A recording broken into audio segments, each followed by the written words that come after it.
Next up is the rear companion shaft to the previous video. This is for my customer Alex's Jeep Cherokee that has been Rubicon D44 axle swap.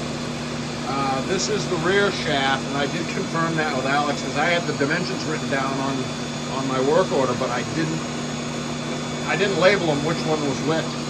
The longer one was the front, according to him, and it makes sense in my head too, but I hadn't say that until I asked him.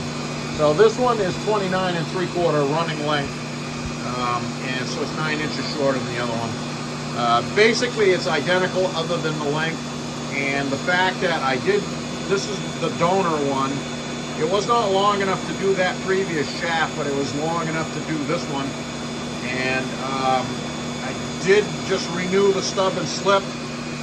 The other one was okay, but it was gritty, and the glide coat on the splines is getting thin, and it had some wobble to it, and just moving forward. He wanted nice stuff that he could hit the trail with, and that's what I gave him. It's the same stuff. If it was mine, I'd done the same way. Reuse the tubing, just a light dusting, clean that up. This was an existing tubing or an existing shaft, obviously, from one of the large internet providers. Waste not, want not. I stand by that. If this is my Jeep, I'd do the same thing. I'd reuse it. So new boot kit, ball kit. I did swing that over from the old style shield on the ball situation to the newer 544X that runs the boot. You hear me say boot kit, ball kit. That's a boot I knocked off. It has new boot in it, and ball kit 544 there. Pair of Spicer snap tights. Reuse the H-yoke. So we're going to talk about balancing these things with H-yoke and small tubing. CV has a small tubing. This is the swing diameter. That's 4 inches. That's that diameter right there. Right there. That's what that is. So what am I talking about that for? Is because elsewhere they weld weights on cast iron H-yokes that come off easily, and they send them out that way. I do not do that because I don't do it. I'm a welder, and I know the difference. You don't. And that's the thing about wire welding. It's made everybody able to weld. Doesn't mean you're a welder. So that is cast iron.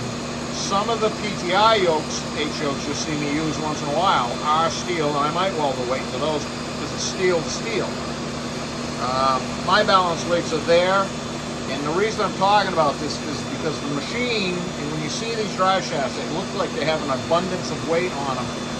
But the thing is that rotating mass, the swing diameter there is what's driving the ship for all of this. So the amount of weight you see is because you're attaching the weight you need to do to make the correction to something that's half the size. So just explaining that, just because I felt like I should. Long 8021 slip, long 1701L stub, just like the rear shaft was. Maximizes the amount of travel you can have. Less likely to top it out or bottom it out.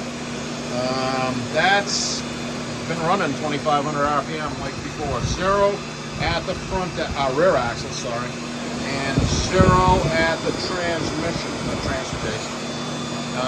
The other one's hanging in the paint booth. This one's going there next, and we'll get them back to Alex.